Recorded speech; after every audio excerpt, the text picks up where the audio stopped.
Good day, I'm Stephen McHugh, and this is your JIS News for Thursday, June 8, 2023. Minister of Legal and Constitutional Affairs Marlene Malahoo Fort is seeking to ease concerns regarding amendments to the Charter of Fundamental Rights and Freedoms as part of the constitutional reform process. Phase 2 of the Constitutional Reform Committee's work will review entrenched provisions for amendments to the Constitution as Jamaica moves to become a republic. But Minister Malahoo Fort says the Andrew Holness administration has no intention of colliding with individuals on what she describes as issues that make up the fabric of the Jamaican society. As a nation, we have many problems, many problems, and we're going to have to work out these problems. We're going to have to hear from each other because we're going to have to learn to live better with our differences. But this Andrew Holness-led administration is on no path to collide with the church or any other well-thinking member of the Jamaican society on issues which define the fabric of our society, even in the presence of challenges. The minister, who was making her sectoral debate presentation this week, sought to reassure concerned stakeholders. And let me put to ease those people who wonder whether we are going to change the savings clause, whether we are going to repeal pre-existing laws for which the church, which has been the moral vanguard of the society on many fronts, is particularly interested in. A new specialized police operational base is to be established in Montego Hills, St. James. This is expected to provide enhanced security and improved response time for residents in the community and surrounding areas. Commissioner of Police Major General Anthony Anderson made the disclosure during a stakeholder engagement at Round Hill Hotel and Villas in Hanover on Tuesday. He says a space has already been identified to construct the facility, which forms part of the Jamaica Constabulary Force's plans to pump more crime-fighting resources into Western Jamaica. Major General Anderson says the new base, with its strategic location and advanced facilities, will serve as a central hub where officers can engage with residents and business persons more effectively. One of of course, the benefits of that is that it increases the levels of interaction between our officers and the public they serve. Major General Anderson says focus is also being placed on increasing the Hanover Police's mobility, specifically their motorcycle-based quick response capacity.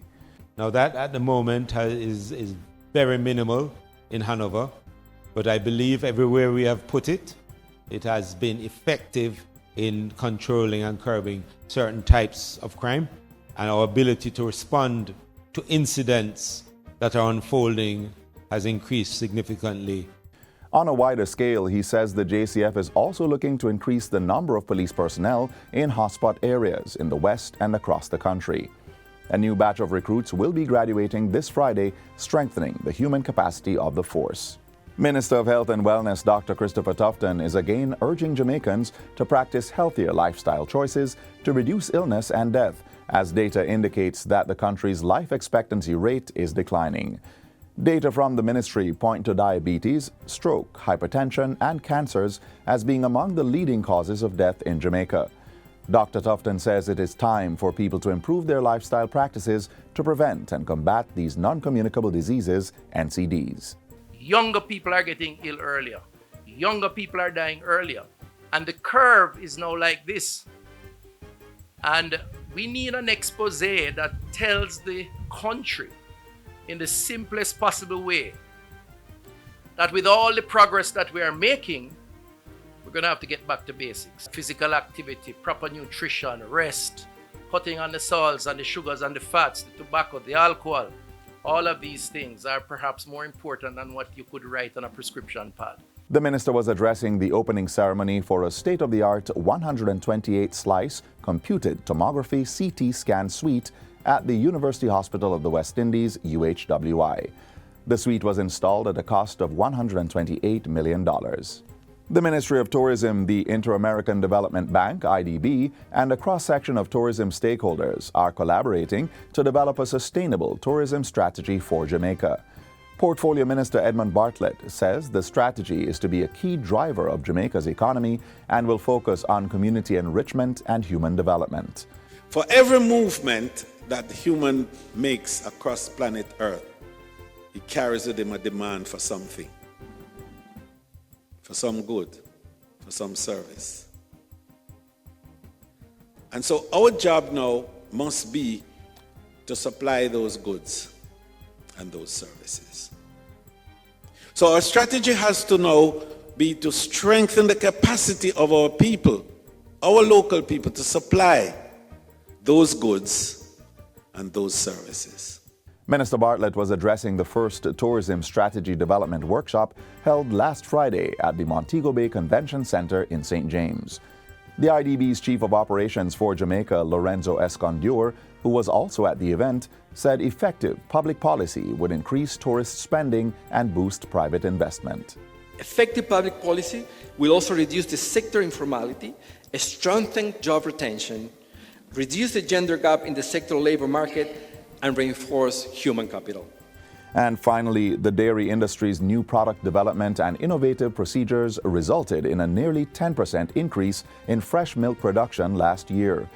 12.4 million liters of milk was produced in 2022, 1.1 million more than the 11.3 million liters in 2021. State Minister of Agriculture, Fisheries and Mining, Franklin Witter, attributes the progress to the Jamaica Dairy Development Board's continuing programs and operations, which are aimed at promoting the production of high-quality milk.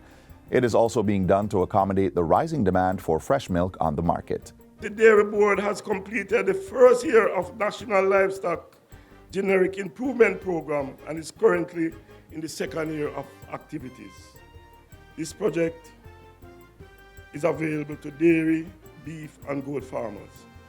So as we see the improvement, I implore us to continue in terms of our new innovations and practices. As the market for fresh milk steadily increases, we can be confident that the state of the dairy industry is in safe hands. Mr. Witter was addressing a World Milk Day function held at the Sydney Pagan STEM Academy in St. Elizabeth. And that's it for JIS News Today. I'm Stephen McHugh. Thanks for watching.